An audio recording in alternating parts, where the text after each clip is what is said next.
ကဲအားလုံးပဲမင်္ဂလာပါကျွန်တော်ကတော့ဒါဒီနေ့ microphone လေးကို review လုပ်ပေးမှာဖြစ်ပါတယ်ဘယ်တော့မှလည်း microphone တွေ review မလုပ်ဘူးနည်းနည်းတော့ဒါသိစေချင်လို့ပေါ့နော်ဒီ microphone လေးဆိုင်ကတော့ H2 လို့တော့ပြောတာပဲဒီ microphone လေးပေါ့နော်ဟာ H2 တဲ့ one face at center နော်ဒါ H2 လို့ပြောတယ် zero faces သူ့ကိုဖွင့် one ကြ face ည့် at center နော်ဖွင့်ကြည့်မယ်ဖွင့်လိုက်ပြီ one face at center ဖုန်းနဲ့တွဲသုံးတဲ့ microphone H2 တဲ့သူဘာတွေပါလဲဆိုတော့ဒါကျိုးဘာကျိုးလဲဆိုတော့အာသွင်းခေါင်းတစ်ဟို adapter နဲ့တွဲတဲ့ခေါင်းတစ်ခုရယ်နောက်တစ်ခါဒီကောင်ပါလဲဟို plug ဟို plug in လုပ်ပြီး charging လုပ်လို့ရတဲ့ခေါင်းတစ်ခုရယ်နောက်တစ်ခါညောဒါပါလေးလေ type C ကောင်းနှစ်ခုရယ်သူ receiver နဲ့ transmitter တွေကိုအားသွင်းဖို့နော်ချထားမယ်ဒီကောင်ဒါလေးကဘာလေးတုံးဆိုတော့11 jet လေး audio jet one face at right one face at center one face at center one face at center ထိုင်ကုန်မရှိတော့နည်းနည်းတော့ညောင်း jet ကလေးပြီးမှကျွန်တော်တို့ mic နဲ့ဒါထည့်ပြီးစမ်းမှာပေါ့နော်ဟုတ်ပြီအဲ့တော့ jet ကလေး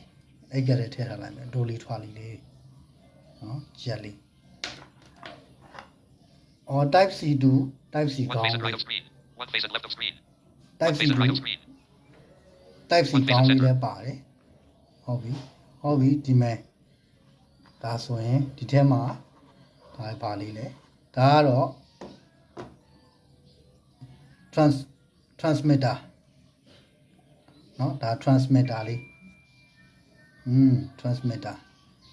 ဒီကောင်ထည့်ထားလိုက်မယ်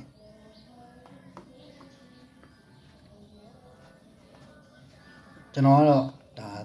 ရိုးရှင်းလေးပဲပြပေးမှာဒါလည်း transmitter ပဲ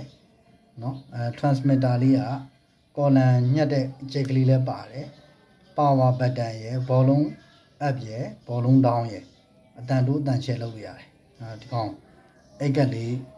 လည်းထည့်ထားခြင်းလည်းရတယ် one face at right of screen one face at center ရောခဏလေးဒီကောင်ကိုအဲ့လိုညှက်ထားလိုက်ပြီကဲဒါစဟုတ်ပြီเนาะအဲ့တော့အခုဒါလေးက receiver ဒါဖုန်းနဲ့ချိန်မှာဒီမှာခုနကone face at right of ဒီ screen မှာ11 jet နဲ့ချိန်ချင်လည်းရတယ်ဒီမှာเนาะ11 jet နဲ့ချိန်ချင်လည်းရတယ် one face at center one face at right of screen ခုနကကျိုးတစ်ချောင်းပြောက်ပါ11 jet နဲ့ချိန်လို့ရမယ်11 jet one face at right of screen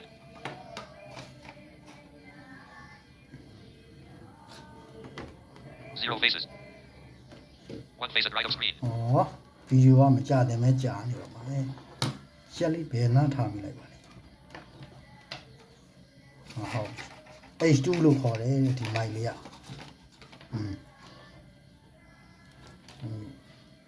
ဘယ်နှချမိလိုက်တော့ဟုတ်ပြီတွေ့ဒါကသူကဖုန်းနဲ့လေ type C ဟို one face at center type C ဖုန်းတွေကိုလည်းသူကဒီ receiver လေးကနေလှမ်းပို့လို့ရတယ်ဒီမှာအပေါက်ကလေးပါအားသွင်းလို့လည်းရတယ် one face at center audio transmit လည်းလုပ်တယ်သူက audio receive ကို output လည်းပြန်ထုတ်တယ်ဟိုကျွန်တော်ဖုန်းနဲ့ကိုက်မှာဟိုနဲ့ကိုက်မှာကျွန်တော်ဖုန်းနဲ့ကိုက်တဲ့ဟာကကျွန်တော်က jet နဲ့ပဲကိုက်မှာဆိုတော့ကျွန်တော် jet ထိုးမယ်ဒီမှာ jet ပေါက်လေးကိုကျွန်တော်ထိုးလိုက်ပြီone face at center jet ပေါက်ကိုထိုးမယ် jet ပေါက်ကိုထိုးပြီးကျွန်တော် power on လိုက်မယ်ဟုတ်ခိုင်းနော် power off ပြီသူက power ဘယ်မှာတော့ဆိုလို့ရှိရင်တဲ့ power ကတဲ့သူ့ကိုကင်ရင်ဒီလိုကင်ရမှာဒီလိုကင်မှဆိုတော့ power ဒီအပေါ်တဲ့မှာပါတယ်အဲ့တော့ဒီကောင်လေးကို on လိုက်မယ် power on လိုက်ပြီဟုတ်ပြီအဲ့တော့ ကျွန်တော်မြင်ရတော့ဒီကောင်က power on off ကိုသူကငကြက်နဲ့ထိုးပြီးနားထောင်လို့ရှိရင် power on power off အော်တယ်အဲ transmitter တစ်ခုကိုကျွန်တော်ဒီမှာချိတ်ထားတဲ့ကျွန်တော်အင်ကြီးမှာချိတ်ထားတဲ့ transmitter တစ်ခုကိုဟိုလုပ်မယ် power on မယ် power on မယ်ချက်ထိုးလိုက်ပြီဟုတ်ပြီ hello ဟုတ်ပြီအခုဆိုရင်ဒါကျွန်တော် power on ပြီးသွားပြီဖြစ်တယ် receiver မှာလည်း on ထားပြီးပြီအဲ့တော့ကျွန်တော်တို့က H2 microphone လေးကိုကျွန်တော်ဒီဖုန်းမှာထိုးမယ် One face at right of screen.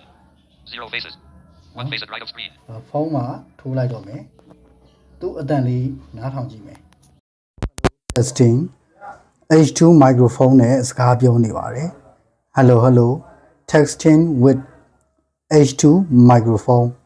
H2 lavalier wireless microphone hello အခုစကားပြောနေတဲ့အတန်ကတော့ H2 microphone ပဲဖြစ်ပါတယ် transmitter နှစ်ခုနဲ့ receiver တစ်ခုပါတယ် type C အသွင်ကောင်းနှစ်ကောင်းနဲ့ adapter မှာချိတ်တဲ့ကောင်းတစ်ကောင်းပါတယ်ဂျက်ပင်11 jet ပေါ့နော် jet to jet 11 jet နဲ့ဒီ receiver receiver ကနေပြီးတော့ဖုန်းထဲကိုအတန်ပို့လို့ရတယ်နောက်တစ်ခါ transmitter တွေမှာလည်းပဲနှစ်ချက်ပေါက်လည်းပါတယ်နှစ်ချက်ကလေးတက်ထားလို့ရှိရင် power on power off noise mode echo mode original mode ဆိုပြီးတော့အဲ့လိုလေးអော်ပါတယ် volume up volume down တွေလည်းអော်ပါတယ်ဒါကတော့ noise mode နဲ့ပြောနေတဲ့အတန်ပဲဖြစ်ပါတယ်ဒီ noise mode ကတော့ power button ကိုတစ်ချက်နှိပ်လိုက်တာနဲ့ noise mode ရပါတယ်ဒါကတော့ echo mode နဲ့စကားပြောတာပဲဖြစ်ပါတယ်ဒီ echo mode ကိုအသုံးပြုမယ်ဆိုရင်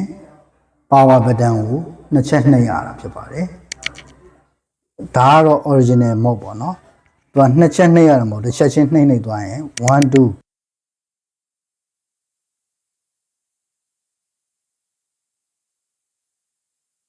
ဟုတ်ပြီသူကနှစ်ချက်เนาะ twice ပေါ့เนาะနှစ်ချက်နှိပ်လိုက်လို့ရှိရင်ကျွန်တော်တို့ mute ဖြစ်သွားတယ်เนาะတစ်ချက်ချင်းဆိုရင် dot echo mode dot noise mode drive or dot ဆိုပြီးတော့ original mode အခုဆိုရင်ဒါ original mode နဲ့စကားပြောနေတာပဲဖြစ်ပါတယ်အခုစကားပြောနေတဲ့ဟာကတော့ကျွန်တော်တို့ H2 microphone နဲ့စကားပြောတာပဲဖြစ်ပါတယ်ဈေးနှုန်းကတော့89,900 9000လောက်ပဲရှိပါတယ်ဒီမရဲ့အတန်ပဲဖြစ်ပါတယ်เนาะဒီလောက်ပါပဲကျေးဇူးတင်ပါတယ်